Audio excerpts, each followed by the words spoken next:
कृष्ण का जन्म मथुरा में हुआ था, लेकिन उनकी अधिकांश बाल लीलाएं गोकुल और वृंदावन में घटी। गोकुल में कृष्ण का बचपन बहुत ही चंचल और अद्भुत था।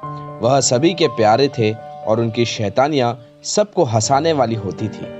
एक दिन गोकुल में सभी महिलाएं अपने घरों में काम पर लगी थी। कृष्ण और उनके साथी गांव के बच्चों के साथ खेल रहे थे। जैसे ही महिलाएं अपने काम में व्यस्त हो गई, कृष्ण ने सोचा कि आज माखन खाया जाए।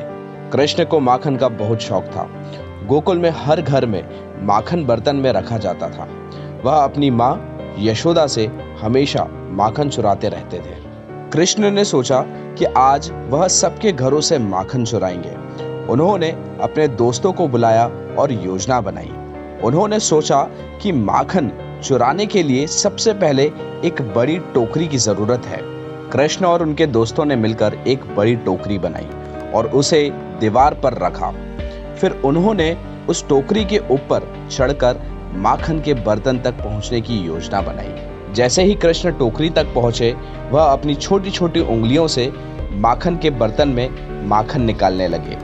लेकिन तभी उनकी माँ यशोदा ने देखा कि कृष्ण माखन चुरा रहे हैं। उन्होंने कृष्ण को पकड़ लिया और कहा, कृष्ण, तुम हमेशा माखन चोरी करते रहते हो। कृष्ण हंसते हुए बोले, माँ, मैं सिर्फ माखन का स्वाद लेना चाहता था।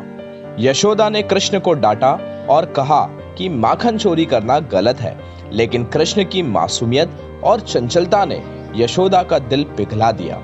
उन्होंने कृष्ण को सजा देने के बजाय उन्हें प्यार किया और उन्हें माखन का एक प्याला दे दिया।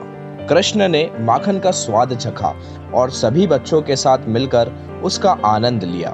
उन्होंने सबको दिखाया कि माखन चुराना सही नहीं है और हमें अपने काम खुद करने चाहिए। इस प्रकार कृष्ण ने अपनी शैतानियों के साथ साथ एक महत्वपूर्ण शिक्षा दी कि हमें अपनी इच्छाओं को नियंत्रित करना चाहिए और दूसरों की चीजों का सम्मान करना चाहिए। इस कहानी से बच्चों को यह सीखने को मिलता है कि हमें अपनी इच्छाओं पर नियंत्रण रखना चाहिए और दूसरों की चीजों का सम्मान करना चाहिए। जय श्री कृष्ण।